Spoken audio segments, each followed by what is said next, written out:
warahmatullahi wabarakatuh. Perkenalkan, nama saya Selvika Resmi Pratami.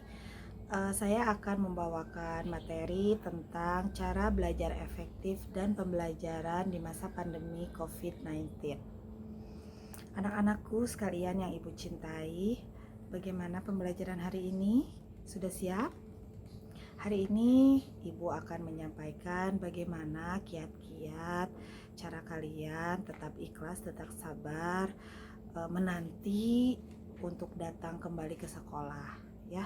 Ini semua bukan keinginan kita, ini semua masalah nasional, ini semua dialami oleh semua siswa-siswi yang harus bersekolah ke sekolah. Ibu berharap dimanapun kalian belajar, kalian tetap mengikutinya dengan penuh tanggung jawab. Pandemi COVID-19 terjadi sekitar bulan Maret. Kalian pasti sudah jenuh di rumah, kalian pasti sudah ingin datang ke sekolah, apalagi kalian pertama kali masuk SMP tapi belum tahu gedungnya di mana.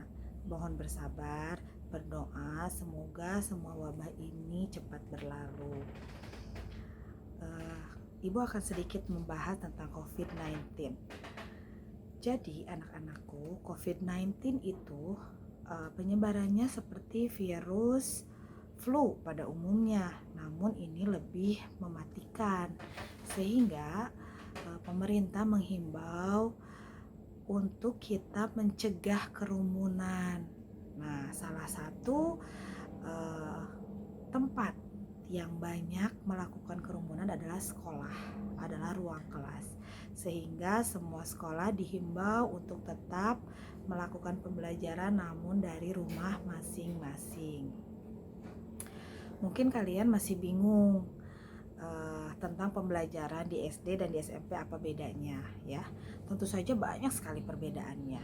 Ketika di SD kalian punya wali kelas 1 orang, di SMP pun sama, wali kelasnya 1 orang. Nah, kalau di SD dulu yang mengajarnya itu 1 guru bisa semua mata pelajaran. Nah, kalau di SMP berbeda. Kalian kan sudah melihat tayangan-tayangan guru-guru yang ada di video sebelumnya. Nanti kalian juga akan menemui sekitar 11 guru dalam pembelajaran tiap kelas. Jadi nanti kalian akan bertemu guru PAI-nya siapa, guru PPKN-nya siapa gitu ya. Nah, atuh ibu gak kuat ini pengen sekolah, ya bersabar ya. Kenapa kita tetap melakukan pembelajaran dari rumah? Satu itu untuk menghindari penyebaran virus COVID-19. Yang kedua, ini masih dalam kajian, dalam ramuan pemerintah bahwa kita belajarnya harus dari rumah dulu gitu ya. Nah, apa yang harus kalian lakukan dari rumah? Jadi pembelajaran itu sekarang kita ada 2 jalur ya, ada 2 cara pembelajarannya, ada daring, ada luring.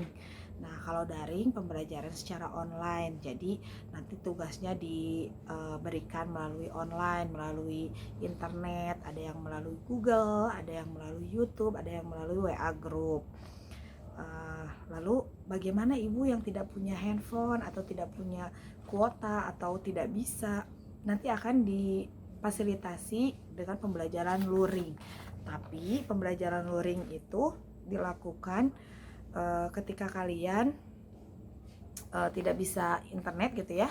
Nanti yang luring itu melalui tugas yang harus ditulis. Nah, bagaimana caranya?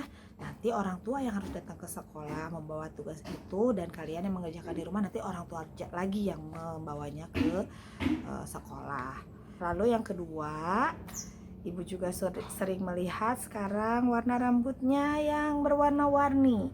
Nah, kalian siswa-siswi baru, ibu harap untuk mengembalikan warna asli rambut kalian ya, karena tidak ada faedahnya rambut diwarna-warni apalagi anak sekolah. Jadi kalau ibu masih menemukan siswa-siswi baru ataupun siswa-siswi lama rambutnya yang berwarna, mohon maaf akan langsung ibu gunting, karena kalian sudah menjadi murid kami dan kami pun harus menjaga keindahan diri kalian, ya. Lalu yang selanjutnya yaitu beralih ke gadget. Nah, sekarang semuanya dituntut untuk selalu memiliki kuota karena nanti tugas banyak, daring itu harus membutuhkan kuota yang ekstra, terutama untuk nonton YouTube dan mengerjakan di Google Form. Itu kuotanya harus banyak gitu ya. Nah, ketika kuota banyak itu jangan jadi pemanfaatan kuota. Artinya apa?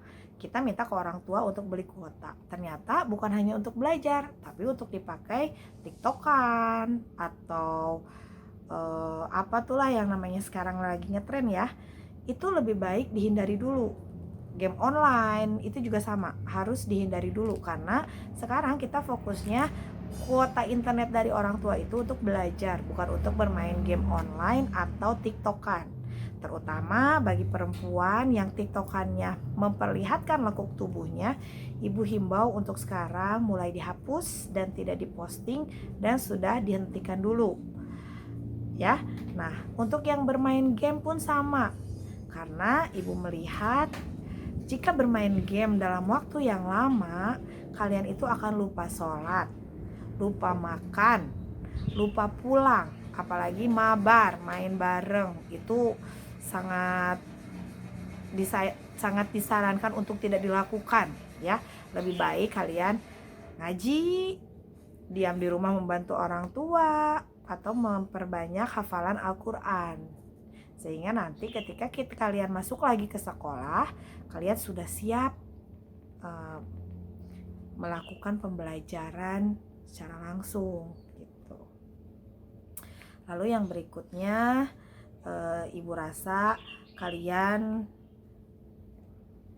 interaksi dengan orang tua sekarang lebih banyak, sehingga mungkin banyak di antara kalian yang masih suka melawan sama orang tua. Nah, ini harus diperhatikan ya. Siswa SMP itu masih harus ngaji.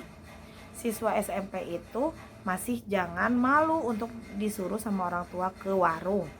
Siswa SMP itu masih harus membantu orang tua mencuci, mengepel, cuci piring, minimal bekas makan sendiri. Ya, harus diingat itu. Jadi, kalian belajar itu bukan hanya belajar mata pelajaran, tapi belajar bagaimana caranya menjadi anak yang lebih baik lagi di rumah. Tidak melawan sama orang tua, mendengarkan apa kata orang tua. Bagaimana dengan yang tidak tinggal dengan orang tuanya? Tetap kalian misalkan tinggal dengan nenek, tinggal dengan kakek, atau tinggal dengan paman, dengan kakak, itu sama, namanya orang tua. Jadi orang tua itu bukan hanya ibu dan ayah kandung kita, tapi orang yang tinggal dengan kita, orang dewasa yang tinggal dengan kita. Ibu harap kalian bisa menjadi pribadi yang lebih baik lagi. Menghabiskan banyak waktu di rumah dengan orang tua itu lebih baik lagi. Lalu tolong ibu minta dengan sangat, tolong jaga sopan santun, jaga bahasa yang baik, bahasa binatangnya dihilangkan ya. Jangan sampai ada bahasa gini, oh sekolah di mana, di SMP opat, SMP opatan pantes we udah ngomong oge karasan. Nah, itu tolong dihindari ya. Mulai sekarang dijaga omongannya, dijaga bahasanya, jangan menjelekkan alma mater dan keluarga. Alma mater itu sekolah, jangan menjelek-jelekan nama baik sekolah dan keluarga.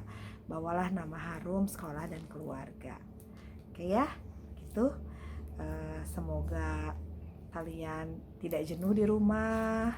Semoga kalian mendengarkan himbauan-himbauan ibu, mudah-mudahan bermanfaat buat kalian. Salam buat orang tua. Semoga bencana ini cepat berakhir sehingga kita bisa bertemu. Terima kasih atas perhatiannya. Assalamualaikum warahmatullahi wabarakatuh.